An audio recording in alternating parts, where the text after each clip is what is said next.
Welcome to Griffin's Gaming Guides. In this video we're going to go after one of the most difficult to acquire melee weapons in Remnant 2, Nightshade.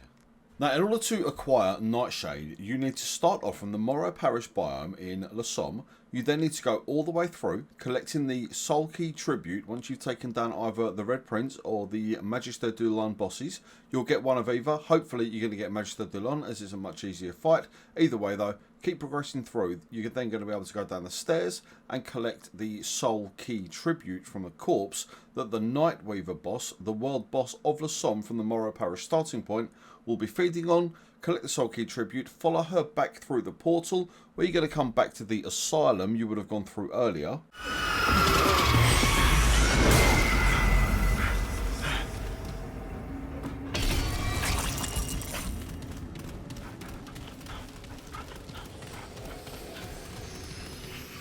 You can then use the Soul Key Tribute on the blue portal down near the cells at the bottom of the stairs. That will then take you off to the Tormented Asylum.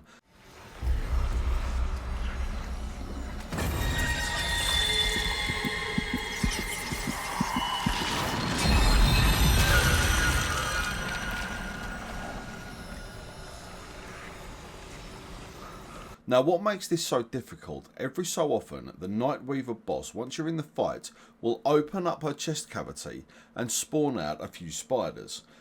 In the chest cavity itself will be her heart. You need to destroy her heart, which will then remove her from her physical form and put her into a spectral form that you need to keep her in through the entire fight out in the courtyard, as well as when she absorbs into your skull. And you then need to fight her in the asylum as well, making sure that she doesn't grab hold of you, as if she does so even just for a split second, she will then return to her physical form from her spectral form. You then won't receive the required item that you need. Now that might sound like it could be fairly simple, keeping her in a spectral form, but given the fact that she can morph through the floor, the walls, and grab you from behind whilst you're dealing with the other spiders in the area, it can be an incredible challenge to keep her in a spectral form without allowing her to grab hold of you. Now the Nightweaver has several attacks that she will come at you with. She's very good at emptying your health bar. She will swipe at you, she'll send these little kind of shuriken magic little beads towards you. They're quite deadly, as well as, like I say, summoning the spiders. She'll also slash around at you. If you're in the asylum and she grabs hold of you and you're standing near a wall, not only will she not be in a spectral form anymore, she'll also basically rip you apart as she drags you up the side of the wall, and it's an instant death even if you're the challenger. Now, what I recommend that you do is leave Nightshade as one of the last melee weapons that you need on Losomn. If you're doing what I'm doing and you're working through every main world, obviously Yesha, the Labyrinth, then Losomn. I'm then going to be going through Narud and then finally through Root Earth, getting all of the stuff as you go for the guides, as well as for myself as well. Nightshade is one that you need to ensure that you've got level 10 weaponry for, some very powerful gear, and at least 2 archetypes level 10. There are plenty of archetypes with varying styles depending on how you want to play through the game. Just ensure that if she does return to her physical form, if she does manage to grab hold of you, then make sure that you die and go back to the checkpoint, because if you kill her, you're then going to have to go through from Morrow Parish again if you want the Nightshade melee weapon, and you really do.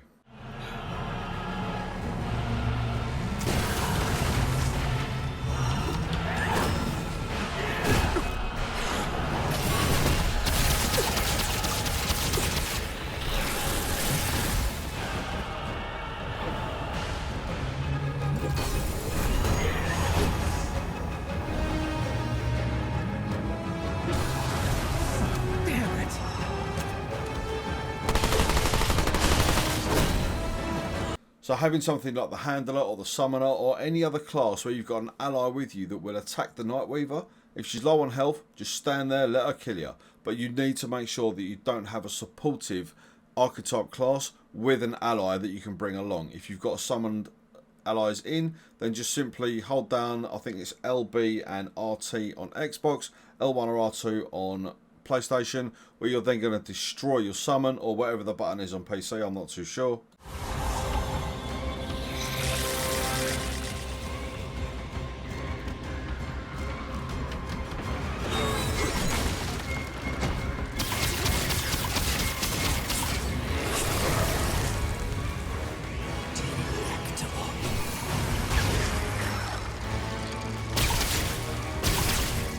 And obviously, if you can get in there quick enough, if you are the handler, make sure that you get rid of your dog. Just unequip the archetype if she's low on health and she's managed to grab hold of you. It will save you the hassle of going back through from Morrow Parish at the very start of adventure mode again. It's just going to be more of a headache than it's worth.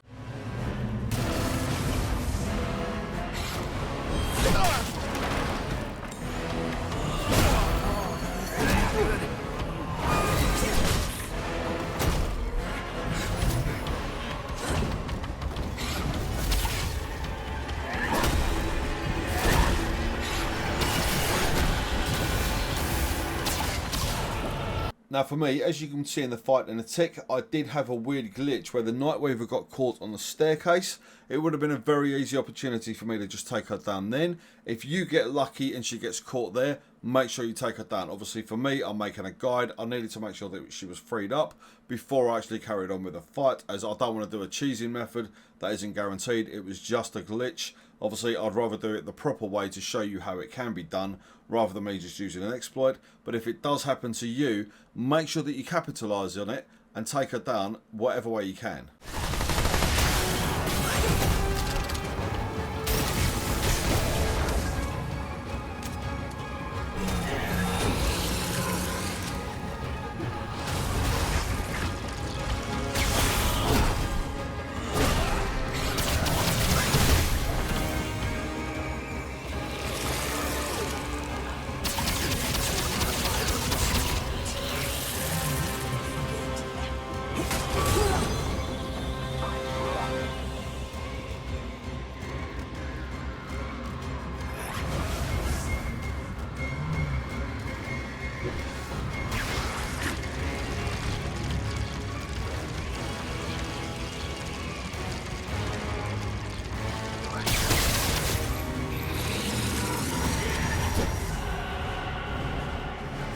And then as long as you've put the Nightweaver into her spectral form by destroying her heart out in the courtyard, you've then made sure that she stays spectral throughout the entire asylum fight. You're then going to be gifted the Nightweaver's Finger that you can take over to McCabe along with 7 Luminite crystals and 1,000 scrap and craft Nightshade. How's that? Huh? You ain't so tough. Oh. You ain't so bad. Now what makes Nightshade so good is firstly it's a claw based weapon. These are incredibly powerful in Remnant 2, but its special ability is called Beyond the Veil, where neutral evade turns to mist, granting Nightshade 5% base damage as lifesteal for 5 seconds, and a perfect dodge doubles the duration to 10 seconds. So what that means is, essentially, if you've got an enemy coming towards you and you use a neutral back dodge where you don't input anything from the left stick, you just simply press the dodge button where you'll go backwards 1 pace, you will then leave a load of mist in your wake. Any enemy that goes in that you then attack will give you 5% of the damage you deal back onto your health bar, which can be incredibly useful depending on the type of enemies that you're facing. If you're getting mobbed, do a quick burst of Nightshade, attack the enemies, just go through and annihilate them. You will very quickly go from pretty much no health to full health just by taking that 5% base damage, as long as you've got the power to output a good amount of damage onto a given enemy. So this will be a lot better if you're going up against the boss or if you're going up against a special enemy, as the normal mobs you should be shredding them anyway. Now where the Nightshade melee weapon is a claw based weapon, you will have a standard level of claw attacks. It will do a fair few slashes forward.